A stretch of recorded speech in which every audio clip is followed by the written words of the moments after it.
Hello and welcome back. Now it's time for motivation. It is a Monday, of course. And who best to take this segment today than the lovely Nkem Ofonabo. Now, she is also known as the Harmonizer. Now, the Harmonizer is Africa's premier work-life harmony platform. Now, she is one of those people that has been working with overwhelmed and burnt-out professionals to achieve a work-life harmony. She's also an author. She's been on the show before, and it's great to have her back.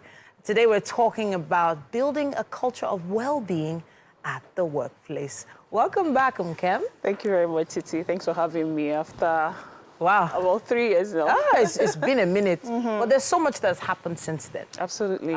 Even in the workplace, there has been a shift in the way work is done, the way work is viewed, the way people see work. There are new goals. Based on when you came last time, it was just post-COVID, I believe. Yes. And a lot has happened since then for the Harmony platform. Today is about well-being in the workplace. My first question is, whose responsibility is it to ensure that the environment in the workplace is one of well-being? Thank you very much. So I will start by saying that well-being is becoming an increasingly strategic imperative in the workplace and the modern workplace that we are building, and who is best positioned to drive it if not leadership. Okay. So to answer your question, who is in the best place to drive well-being in the workplace? Leaders. Okay. It has to be top down. Okay. Because there's no amount of empowerment that you can empower employees if the leaders are not being role models, I would say. Okay. Because you need to live that life for the employees to see and emulate. Okay. So you have a small business, maybe between 10 and maybe max 50 employees, and there's a lot of struggles for management. They're thinking of taxes, the government. They're thinking of fuel matters. They're thinking of just realities. Salary is already. So where does well-being now come to play in all this?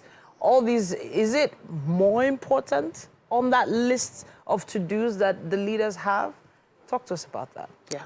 So well-being is as important as the profitability of your business. Okay. No matter how big your business is, whether you are the large corporates, the SMEs, or just the startup, well-being is important because every employer expects the employees to bring their whole self to work. Okay. And what does that mean exactly? Is that you are well, whether in your personal or your professional life, because whether you like it or not, they are connected, right? So whatever is happening in my personal life, if I don't take care of it, that it's going to affect my performance, my productivity, and ultimately the profitability of the business. So it's as important as profitability.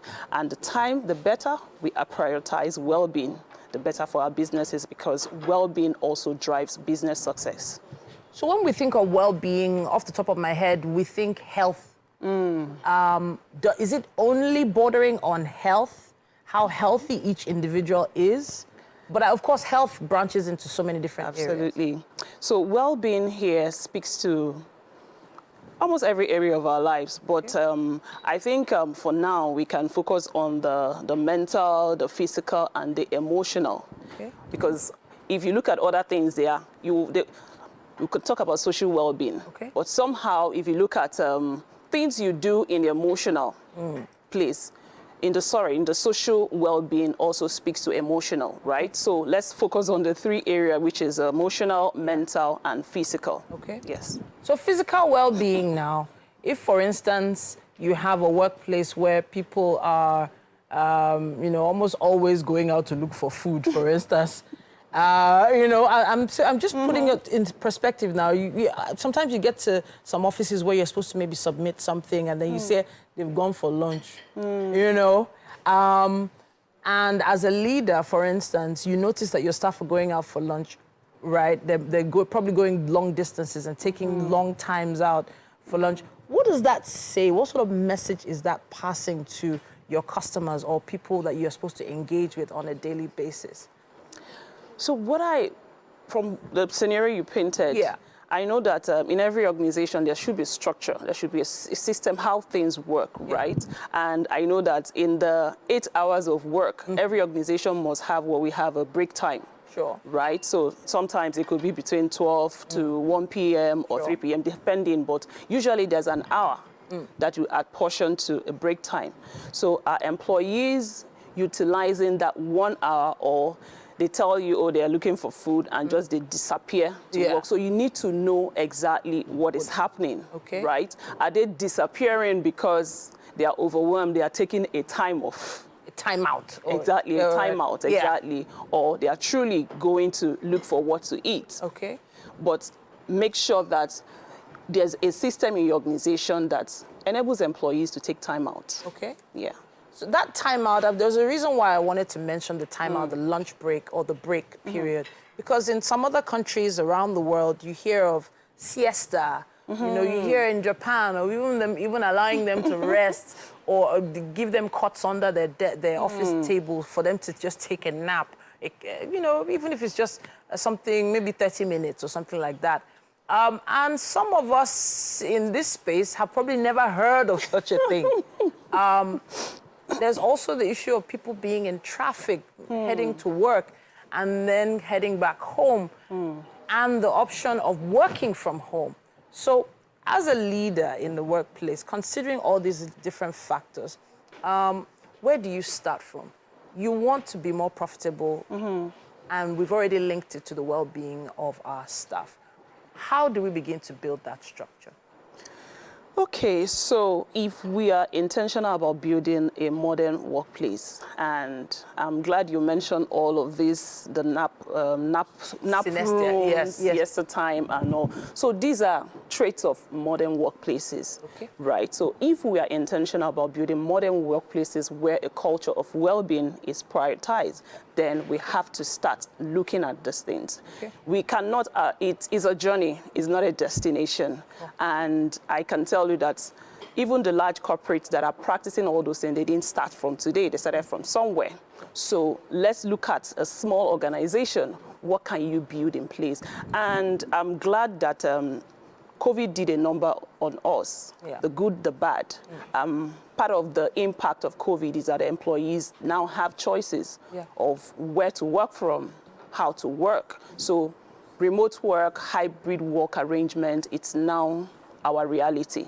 So as an organization, if you want to promote work-life harmony, you need to start thinking about flexible work arrangement. How can I introduce remote work or hybrid work arrangement, however it's going to work for you?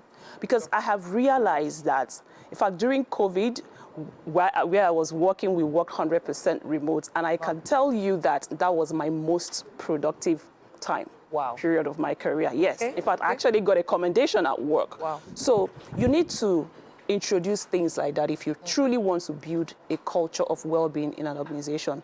But aside that, you also have to create systems that will monitor and ensure that people are being productive even while working remotely, right? Because when you leave a system open without creating systems, or rather control, then you're opening up your system for failure.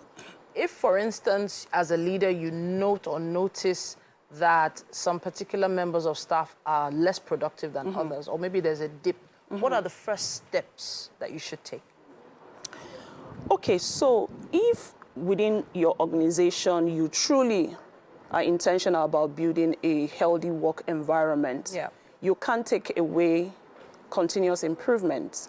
And how can you do that is through feedback. So what are your metrics, success metrics? How do you measure the effectiveness of your well-being initiatives? So if you conduct surveys, it could be one-on-one surveys, it could be a general anonymous surveys where you can, you know the things you are looking for. And so you know the right questions to ask to be able to get feedback. And when you get feedback, then what do? You go dig deep to find the root cause of those feedback. Why are these employees not performing at their optimal? So questions, exactly. No. Is it something related to their mental health? Yeah. Is it related to their performance at work? Is it related to their relationship with their colleagues or their line manager? So you need to dig deep and find out what is the root cause and be intentional about, turning those problems into your success stories. Amen to that. Now the harmonizer is going to be with us. I'm talking about Nkem Ofonabo. She's going to be with us throughout the month of June, talking about different strategies we can use to build better culture in the workplace. But it's great to have you back. Thank you so much. Thank you. We'd love to hear your thoughts on this as well. Use our hashtag WakeUpNigeria on TVC and tag us WakeUpNigeria TVCE with your thoughts. Speaking of thoughts, methinks something is going down in the kitchen, something sweet and spicy. Talk to us. Mary?